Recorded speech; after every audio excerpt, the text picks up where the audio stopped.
अस्सलाम वालेकुम friends and welcome back to my channel. तो आज बहुत दिनों बाद मैं अपनी वॉइस ओवर के साथ वीडियो शेयर कर रही हूँ। सऊदी अरबिया में विंटर से स्टार्ट हो गई है, तो सोचा कि मॉर्निंग टू नाइट रूटीन मैं शेयर करती हूँ आपके साथ इस विंटर की। क्योंकि अभी शुरुआती दिन है तो इतनी ज़्यादा ठंड नहीं है, सिर्फ सुबह होती है और शाम के टाइम होती है। बीच में जो है मतलब दिन में जो है वो गर्मी रहती है।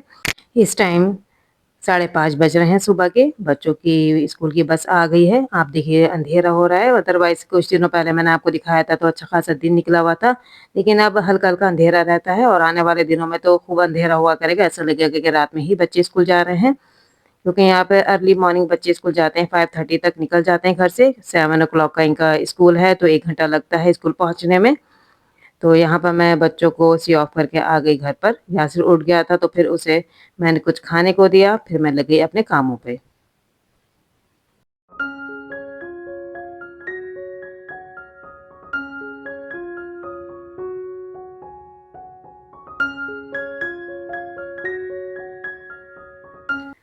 बच्चों को स्कूल छोड़ने के बाद मैं थोड़ा-सा सो जाती हूँ 1-2 घंटा, फिर उठती हूँ आराम से 9 बजे और फिर 9 बजे से स्टार्ट हो जाते हैं मेरे काम दिन भर के।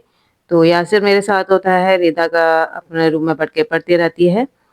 तो कभी-कभार मैं रिदा के हवाले कर देती हूँ जब मुझे ज़रूरी काम करना होता है, तो यहाँ पर मैं बस ब्रश उठा के इसका रख रही हूँ। छोटे-मोटे सारे काम कर रही हूँ, जो बिखरी हुई चीज़ें होती हैं उसको समेट रही हूँ।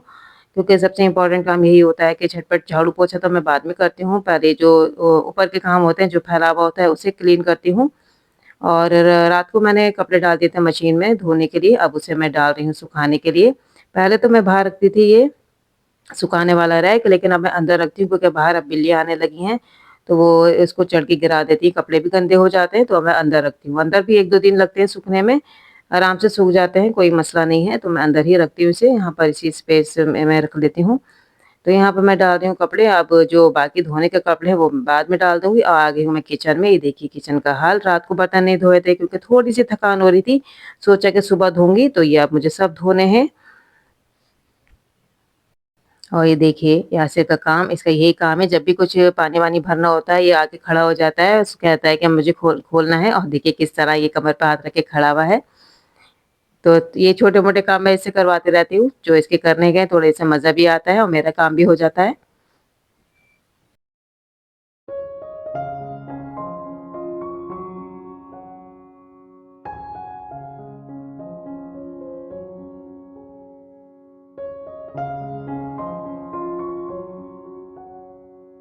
और आज तो यासिर कुछ ज़्यादा ही परेशान कर रहा था।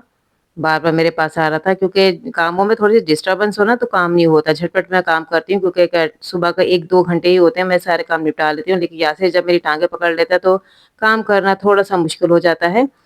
और अब मैं बना रही हूँ नाश्ते के लिए चाय, रिदा को भी नाश्ता देना है तो हम दोनों ही नाश्ता करेंगे। तो यहाँ पर मैं मसाला टी बना रही हूँ क्योंकि सर्दियाँ स्टार्ट हो गई हैं तो मसाला टी ही बेटर रहती है। मसाला टी के लिए मैं डालती हूँ अदरक, दालचीनी, सौंफ और लौंग और छोटी इलायची, ये सब डाल के मैं बॉईल कर लेती हूँ। चाय पत्ती, चीनी डाल के और बाद में दूध डाल के थोड़ा-सा उबाल लेती हूँ। हल्का-सा बॉईल देती हूँ, ज़्यादा मैं पकाती नहीं चाय को, वरना उसका जो जायका है और ज़्यादा ख़राब हो जाता है। तो हल्का-सा मैं बस पका के फिर निकाल के फ्लास्क में डाल लेती हूँ। इस फ्लास्क का ये ख़ासियत है, इसमें जो टेस्ट होता है सेम रहता है 2-3 घंटे तक। और ये टाइम हो रहा है 10 बजे, अब मैं 10 बजे थोड़ा-सा बाहर निकली थी तो देखा कि अच्छा ख़ासा दिन निकल आया था लेकिन धूप अभी भी नहीं थी, थोड़ा इस तरह का था। ये देखिए व्यू तो काफ़ी अच्छा लग रहा था, ठंडी-ठंडी हवा चल रही थी। विंटर काफ़ी अच्छा रहता है क्योंकि ऑलमोस्ट मैंने गर्मी ही देखी है 6 महीने यहाँ पे, अब थोड़ी-सी विंटर देख रही हूँ तो अच्छा लग रहा है। और आज मैं अपने ब्रेकफ़ास्ट के लिए बना रही हूँ स्प्राउटेड चना चाट। स्प्राउट करके रख लिए थे मैंने चना नाइट नाइट में ही और अब मैं इसे हल्का-सा बॉयल कर लूँगी। अच्छा, और बॉयल करने के बाद इसमें वेजिटेबल डालूँगी, कटी हुई प्याज़, क्यूकम्बर, कैरट और टमाटो। अपनी मर्ज़ी से कोई भी आप सब्जियाँ काट के डाल सकते हैं और मसाले डालूँगी, ज़ीरा पाउडर, काली मिर्च का पाउडर, काला नमक और ये 2-4 चीज़ें डाल के मतलब मसाले डाल के रेडी है चना चाट। इस तरह की मैं चीज़ें हेल्दी बनाती रहती हूँ। अगर घर में हो तो ज़रूर मैं हेल्दी खाती हूँ, अदरवाइज़ तो ब्रेड बटर ही खाती हूँ जब कुछ नहीं सूझता। और इसमें डाल दी मैंने ग्रीन चटनी, थोड़ा-सा ऑलिव ऑयल डाला है और बन गया ये चना चाट। यही मैं रिदा को भी दूँगी और मैं भी यही खाऊँगी।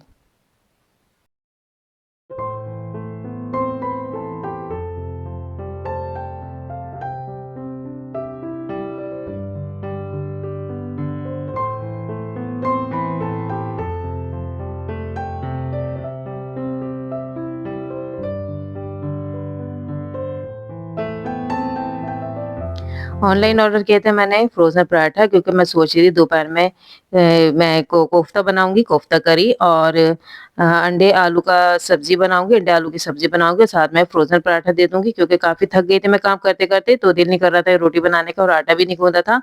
तो सोचा फ्रोज़न पराठे मँगा के रख लिए जाएँ और काफ़ी सही रहते हैं ये, बच्चे बड़े शौक से खाते हैं, तो जब दिल नहीं करता रोटी बनाने का या आटा नहीं होता गूँधा हुआ, तो मैं इस तरह के फ्रोज़न पराठों के साथ चीज़ें दे देती हूँ। ये जो पराठे हैं, ये बड़े ही अच्छे होते हैं और कुछ करना भी नहीं होता, बस इनको सेंकना होता है हल्की आँच पे आप तवे पे डाल के दोनों तरफ से अच्छे से सेंक लीजिए, रेडी है फ्रोज़न पराठा।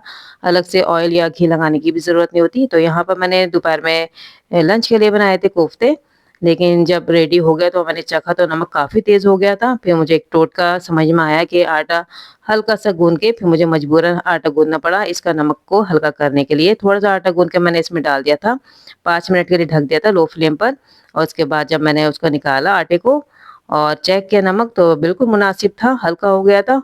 तो ये टोटका बड़ा कामगार है, आप ज़रूर ट्राई कीजिएगा अगर नमक ज़्यादा हो जाता है सालन में, स्पेशली जो ग्रेवी वाले सालन होता है तो उसमें ये आटा गूँध के डाल दीजिएगा और 5 मिनट के लिए छोड़ दिएगा।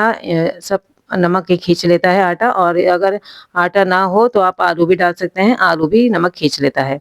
तो बड़े मज़ेदार से ये बने थे कोफ्ते, ये मैंने चिकन कोफ्ता बनाया था, ऊपर से मैंने डाल दिया था डाल दी थी मलाई ये इस तरह बीट करके और साथ ही में मैंने सब्ज़ी बनाई थी जो आलू की कतलियाँ रखी हुई थी उसमें मैंने अंडे मिला के उसकी सब्ज़ी बना दी थी। ये दोनों ही बहुत मज़ेदार सी चीज़ें थी और बच्चों को काफ़ी अच्छी लगी फ्रोज़न पराठे के साथ।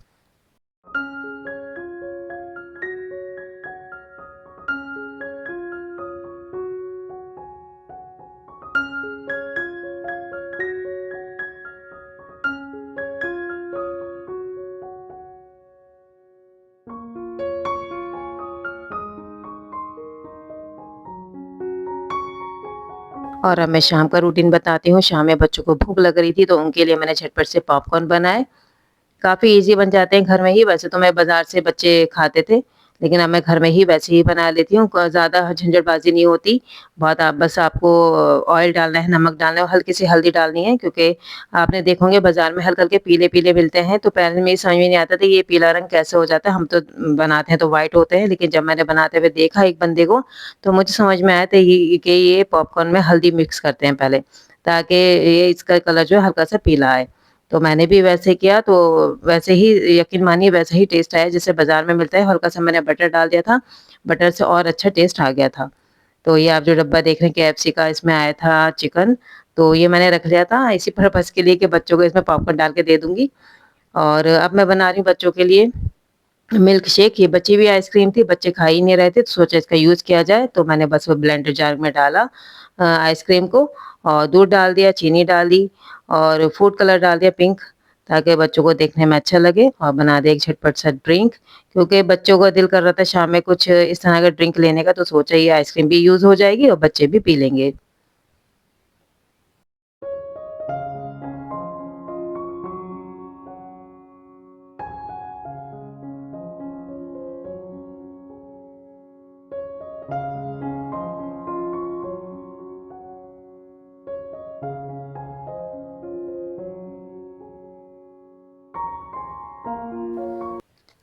ग्लासेस को मैंने इस तरह का चॉकलेट सिरप डाल के थोड़ा-सा डेकोरेट कर लिया था ताकि दिखने में भी अच्छा लगे और इसमें डाल दिया मैंने फिर ये आइसक्रीम वाला शेक, ऊपर से मैंने व्हिप्ड क्रीम डाल दी थी, मेरे पास रखी रहती है बॉटल में। तो वैसे तो ये ऑप्शनल है लेकिन अनाया ने आइडिया दिया छोटी बेटी जो है मेरी कि मम्मा व्हिप्ड क्रीम डालिए बहुत मज़े का लगेगा, तो मैंने उसके ही कहने पे इसमें व्हिप्ड क्रीम डाल दी थी। उसके लिए भी एक छोटा-सा गिलास बना दिया था मैंने, कम ही बचा था तो मैंने सोचा इसे भी पिलाया जाए, वैसे तो पीती नहीं है, भागती है, लेकिन इस तरह के डेकोरेशन करके 2 चीज़ें तो पी लेती है आराम से। तो ये तो छोटा-सा जो गिलास है ये अनाया का है, बाकी जो 2 हैं वो और रिदा का है और मधिया का है। तो वाक़ई में व्हिप्ड क्रीम डाल के थोड़ा अच्छा टेस्ट आया, तो बच्चों ने आराम से पी लिया।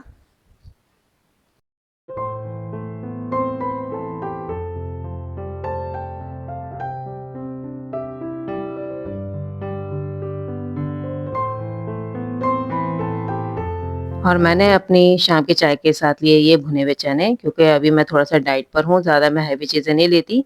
तो इस तरह के मैं जब भूख लगती है तो रोस्टेड चने ले लेती हूँ चाय के साथ। और अब मैं थोड़ा-सा ये आ गई किचन में, थोड़ा मेरे पास टाइम था तो मैं इस तरह के डीआईवाई कर देती हूँ। तो मेरे पास ये ग्लास के जार पड़े हुए थे, तो इसमें सोचा मैं थोड़ा-सा डेकोरेट करती हूँ। तो इस तरह के स्टिकर्स थे मेरे पास, अनाया के पास रखे थे, तो मैंने सोचा इससे ही डेकोरेट किया जाए। तो बीच-बीच में मैंने इस तरह के स्टिकर इस पे चिपका दिए थे और इसका जो ढक्कन था, ऊपर का जो कैप था, उसे मैंने गोल्डन कलर स्प्रे से स्प्रे कर लिया था। एक पे तो गोल्डन था ही, दूसरा ब्लू कलर का था, तो मैंने सोचा इसे भी गोल्डन कर लूँ। लेकिन कलर करने के बाद दोनों एक जैसे ही लग रहे थे। मैंने सोचा इसमें ड्राई फ्रूट्स रखे जाएँ, तो एक में मैंने रख दिए थे बादाम, दूसरे में मैंने काजू और वॉलनट वगैरह रख दिए थे और ये मैंने डाइनिंग टेबल पे रखा कि बच्चे आते-जाते खा लेंगे और हस्बैंड भी कह रहे थे कि डाइनिंग टेबल पे आप ड्राई फ्रूट्स रख दिया करो, ताकि जब भी दिल करे या फिर देखा जाए तो खा लिया जाए, वरना तो अदरवाइज़ किचन में आना बड़ा मुश्किल होता है इन लोगों का। तो मैं डाइनिंग टेबल पे इसी तरह की चीज़ें रख देती हूँ। तो ये मेरा एक छोटा-सा डीआईवाय था झटपट बनने वाला। अगर आपको अच्छा लगे तो प्लीज़ इस वीडियो को लाइक ज़रूर कीजिएगा। और एक ट्रे मैंने ली थी छोटी-सी वुडन, इसको मैंने थोड़ा-सा कवर कर लिया है। तो ये मेरा डीआईवाय जार्स रेडी हैं। और बस यहीं तक का मेरा वीडियो। मिलती हूँ नेक्स्ट टाइम। अल्लाह हाफ़िज़ एंड सी यू सून।